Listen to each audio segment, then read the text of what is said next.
নমস্কার বন্ধুরা, history lessons by অনরা চ্যানেলে তোমাদের সবাইকে স্বাগত। ক্লাস 11-এর ফার্স্ট সেমিস্টার অলরেডি হয়ে গেছে।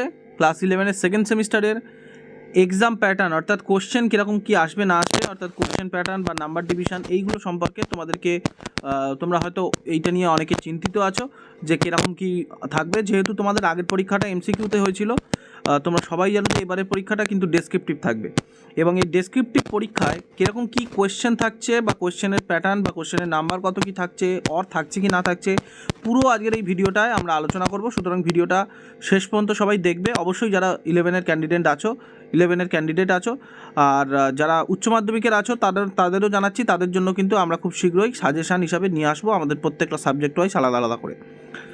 দেখো, ফার্স্টে তোমাদেরকে একটা জিনিস বলে নিই, আমরা আজকে শুধুমাত্র ইতিহাস সাবজেক্টের ওপরে আলোচনা করব। পরপর আমরা কিন্তু প্রত্যেকটা সাবজেক্টে নিয়ে আসছি, আগের একটা সাবজেক্টে অলরেডি আলোচনা হয়ে গেছে ইতিহাসের, কিন্তু আমরা সেকেন্ড সেমিস্টার অর্থাৎ ক্লাস 11-এর সেকেন্ড সেমিস্টারের পুরো কোশ্চেন প্যাটার্নটা আলোচনা করব, কী কী নাম্বার থাকবে না থাকবে এবং গড় থাকবে কি না থাকবে, কতগুলো প্রশ্ন থাকবে, হাইয়েস্ট কত মার্কস থাকবে, ঠিক আছে, সমস্ত কিছু আলোচনা করবো। একটু ভালো করে জিনিসটা দেখে নাও। প্রথমত আলোচনা করছি যেটা তোমাদের 40 নাম্বার থাকছে এই সেমিস্টারে, এবং বাকি 20 নাম্বারের প্রজেক্ট থাকবে বা প্র্যাকটিক্যাল থাকবে, সেটা অবশ্যই তোমাদের স্কুল থেকে জানিয়ে দেওয়া হবে। তোমাদের সিলেবাসে কী কী আছে সেটা একটু দেখে নিই, কারণ এগুলো তোমাদেরকে পড়তে হবে, সুতরাং এইটা একটু জানতেই হবে, অবশ্যই জানতে হবে তোমাদের। প্রথমত দেখো, ইউনিট 4-এ যেটা আলোচনা করছে নেচার অফ দ্য স্টেট অর্থাৎ স্টেটের প্রকৃতি, রাষ্ট্রের প্রকৃতি সম্পর্কে আলোচনা করতে হবে, আলোচনা করেছে। এবং এখানে nature of state of ideal prototype, ঠিক আছে, এবং Indian context of Kautilya Arthashastra and the statecraft, একদম Ziauddin Barani Fatawai Jahandari and the nature of the state under Delhi sultanate, অর্থাৎ দিল্লি সুলতানেতের সময় রাষ্ট্র ব্যবস্থা কীরকম ছিল, কৌটিল্যর সময় রাষ্ট্র ব্যবস্থা কেমন ছিল অর্থাৎ মৌর্য যুগে রাষ্ট্র ব্যবস্থা কেমন ছিল।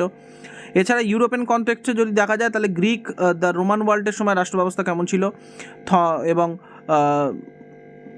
এবং নতুন মনার্কি যে রাজতন্ত্র গঠন হয়েছে সেই রাজতন্ত্র গঠনের তার পুরো পদ্ধতি বা মডার্ন স্টেট ব্যবস্থা যেটা চালু হলো সেই ইউরোপে মডার্ন স্টেট ব্যবস্থা সম্পর্কে ডিটেলসে এখানে তোমাদের দেওয়া আছে। এগুলো তোমাদের এই পার্টে আলোচনা হবে, অর্থাৎ সেকেন্ড সেমিস্টারে আলোচনা হবে। এরপরে আমরা চলে যাচ্ছি, দেখো এখানে দেখতে পাবে পার্সিয়ান স্যাট্রপস, চাইনিজ ম্যান্ডারিন, এটা তোমাদের কিন্তু আগের বারেও ছিল, অর্থাৎ নতুন সিলেবাসের কিন্তু অনেক জিনিস কিন্তু পুরনো সিলেবাস অনুযায়ী রয়েছে, অর্থাৎ তোমাদের পুরনো সিলেবাসে এইগুলো ছিল, ম্যান্ডারিন ছিল, ইকতাদার ছিল, মনসবদার ছিল এবং স্যাট্রপস ছিল, এরা সব ছিল কিন্তু।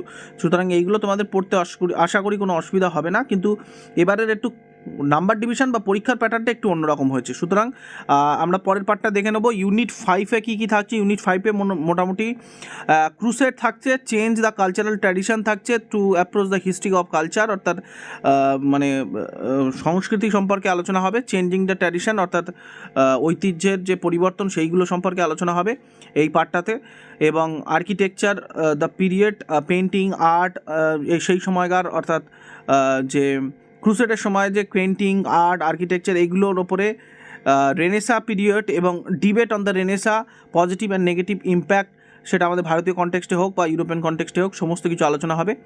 এখানে ভক্তি, সুফি এবং কনফুসিয়াস ও প্রভৃতি সম্পর্কে আলোচনা হবে, অর্থাৎ এদের সম্পর্কে আলোচনা হবে, ভক্তি, সুফি, কনফুসিয়াস মতাদর্শ, এইসব মতাদর্শ সম্পর্কে আলোচনা হবে। এরপরে আলোচনার যে পার্টটা নিয়ে হবে সেটা হচ্ছে ইউনিট 6। ইউনিট 6-এ থাকছে origin of the modern science এবং অ্যাস্ট্রোলজি ও astronomy toward the solar centric universe, geographical exploration, অর্থাৎ যে বিভিন্ন দেশ থেকে, অর্থাৎ যেমন ধরো পর্তুগাল বা স্পেন, বিভিন্ন দেশ থেকে বিভিন্ন যারা বণিক বিভিন্ন দেশে ব্যবসা বাণিজ্যের জন্য বেরিয়ে যায় এবং তারা পরবর্তীকালে বিভিন্ন আইল্যান্ড ডিসকভার করে, সেই সব সম্পর্কে আলোচনা হবে, এবং অ্যাগ্রিকালচার, মিলিটারি এবং শিপ বিল্ডিং টেকনোলজি এই সব সম্পর্কে আলোচনা হবে। China, Japan and the Arab world কীভাবে ব্যবসা বাণিজ্যে এগিয়ে এলো সেই সব সম্পর্কে, তাদের পেন্টিং, তাদের কালচার, তাদের সংস্কৃত, সোসাইটি, সমস্ত কিছু আলোচনা হবে এই পার্টে, অর্থাৎ এক্সপ্যান্ডিং হরাইজন এই পার্টটা নিয়ে আলোচনা হবে। এবার আমরা দেখে নেবো প্রত্যেকটা পার্টে যে আলাদা আলাদা পার্ট আছে, সেই আলাদা আলাদা পার্ট, অর্থাৎ ইউনিট 4, ইউনিট 5, ইউনিট 6 এই প্রত্যেকটা পার্টে কত নাম্বার করে থাকছে। ইউনিট 4-এ থাকছে 15 মার্কসের কোশ্চেন আসবে, অর্থাৎ এই পার্ট থেকে 15 মার্কসের আসবে। ইউনিট 5 থেকে আসবে 10 মার্কসের কোশ্চেন, এবং ইউনিট 6 থেকে আসবে 15 মার্কসের কোশ্চেন। এবার তোমাদের মনে একটু কোশ্চেন বা একটু ডাউট আসছে যে তোমাদের পরীক্ষার কোশ্চেন প্যাটার্নটা কীরকম হবে, একটু আমি এইখানটা দেখিয়ে দিই, তাহলে তোমরা বুঝতে পারবে। প্রথমত ইউনিট 4, অর্থাৎ আমরা যদি 4 ধরি, ইউনিট 4-এ কিন্তু তোমাদের মোটামুটি 15 নাম্বারের কোশ্চেন আসবে এই পার্ট থেকে। তারপরে ইউনিট 5 থেকে আসছে 10 মার্কসের, আর ইউনিট 6 থেকে আসছে তোমাদের 15 মার্কস। এই হচ্ছে তোমাদের মূল বিষয়। এবার 15 মার্কসটা কীভাবে ডিভিশন করছে, 15 মার্কসটা যদি দেখো তাহলে দেখতে পাবে 15 মার্কসে থাকছে 3 নাম্বারের একটা প্রশ্ন লিখতে হবে, অর্থাৎ একটুখানি দেখি 3 নাম্বারের একটা প্রশ্ন লিখতে হবে। 15 মার্কসকে ডিভিশন করছে কীভাবে, 3 নাম্বারে একটা প্রশ্ন, 4 নাম্বারের একটা প্রশ্ন, আর 8 নাম্বারের একটা প্রশ্ন। ঠিক আছে, এই হচ্ছে তোমাদের মূল 15 নাম্বারের ডিভিশন। ঠিক আছে, এখানে অবশ্যই প্রত্যেকটা প্রশ্নের পিছনে অর থাকছে, একটা করে অর থাকবে, এবং সেই অরের পরপর পার্টগুলো তোমরা দেখতে পাবে। সেগুলো আস্তে আস্তে যখন আরও কোশ্চেন বা কোশ্চেন প্যাটার্ন আরও ডিটেলস যখন এই ক্লিয়ারেন্স হবে এই সমস্ত বিষয়ে, তখন আস্তে আস্তে আমরা কিন্তু তোমাদের সামনে নিয়ে আসবো। অবশ্যই এই কোশ্চেন প্যাটার্নটা দেখে নাও। অবশ্যই দেখো, এই 15 নাম্বারের ডিভিশনটা হচ্ছে 8 নাম্বারের একটা প্রশ্ন থাকছে, 4 নাম্বারে একটা, 3 নাম্বারে একটা। এবার 10 নাম্বারের প্রশ্নের ডিভিশনটা একটু দেখে নিই। 10 নাম্বারটা যেটা থাকছে, অর্থাৎ ইউনিট 5 থেকে যে 10 নাম্বার প্রশ্ন থাকছে, সেখানে তোমাদের থাকছে 10 নাম্বারটা ডিভিশন করছে 3 নাম্বারের দুটো থাকছে, অর্থাৎ 3 নাম্বারের দুটো প্রশ্ন লিখতে হবে, আর 4 নাম্বারের একটা। ঠিক আছে, আমি এখানে লিখছি 4 নাম্বারের একটা। ঠিক আছে, 4 নাম্বারের একটা, তাহলে 3 নাম্বারের দুটো হলো 6 নাম্বার, আর 4 নাম্বার মিলিয়ে 10 নাম্বার, আর এই টোটালটা নিয়ে হচ্ছে 15 নাম্বার। ঠিক আছে, তাহলে 15 নাম্বার ইউনিট 4-এ, ইউনিট 5-এ থাকছে 10 নাম্বার, আর ইউনিট 6-এ যেটা 15 নাম্বার আছে সেই একই প্যাটার্ন থাকবে, একই পদ্ধতি ফলো হবে যেটা ইউনিট 4-এ যেটা হচ্ছিল। সুতরাং এইরকমভাবে তোমাদের প্রশ্ন থাকবে, কোনো রকম এমসিকিউ থাকছে না, কোনো রকম ছোটো প্রশ্ন থাকছে না, কোনো রকম এসএকিউ থাকছে না, সমস্তটা বড় প্রশ্ন থাকছে।